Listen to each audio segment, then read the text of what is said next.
Mahalliy aholi bilan muloqot qilishda zarur bo'lgan minimal bilimlarni sizlar mana shu eslatmadan o'rganib olasiz. Ammo chegaraning kesib o'tgach, yodda tutishingiz kerak bo'lgan asosiy narsa endi sizlar musulmon mamlakatdasiz. Islom shunchaki boshqa din emas. Bu o'z qonunlariga ega o'zga dunyo, bu hayot va o'limga boshqacha munosabat. Taqvodor musulmon aslo o'limdan qo'rqmaydi. Kimki g'ayridinlar bilan jangda halok bo'lsa, ya'ni biz bilan ham, shu zahoti jannatga tushar ekan. Bu yerda uni bu hayotda yetishmagan hamma narsa kutib turadi. Zilol suvlar, sarxil mevali bog'lar, yana husnda tengsiz ho'l-qizlar.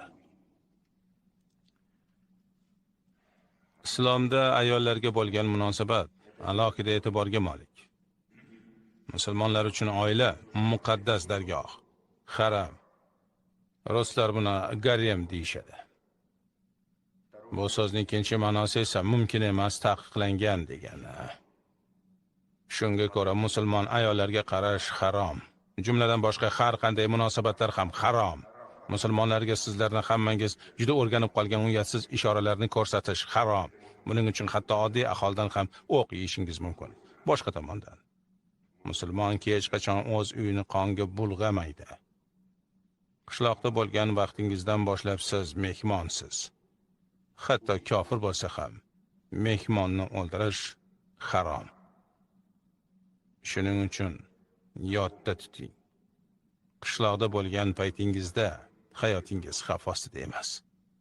Lekin qishloq chegarasini kesib o'tganingizdan keyin 5 daqiqa avval sizni choy bilan siylagan uy egasi endi o'ylab o'tirmay otib tashlashi ham mumkin. Chunki asabiga tegib qo'ygan bo'lishingiz hech gap emas. Bu haqda unutmanglar. Buni sizlar uchun gapiryapman, askar.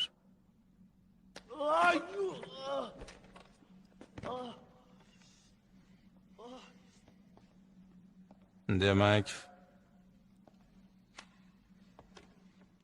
Afg'oniston ko'p millatli davlat. U yerda 20 dan ortiq millat yashaydi. Tojiklar, turkmanlar, o'zbeklar va hokazo. Pokiston bilan chegaradosh hudud bo'ylab pushtunlar, g'arbda Mo'g'ul bashara Hazoriylar bor. Aftidan Mo'g'ullar istilosi davridayoq o'sha yerga o'rnashib qolishgan.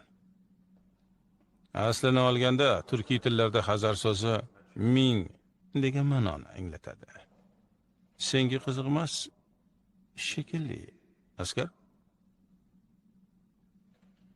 O'rtoq kapitan, kimni o'ldirishimizni farqi yo'q emasmi?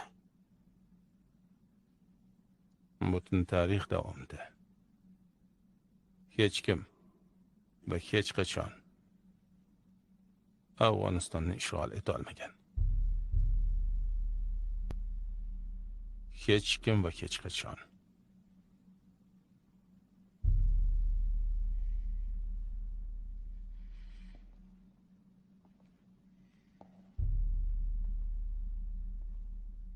Zavod, o'rningdan tur.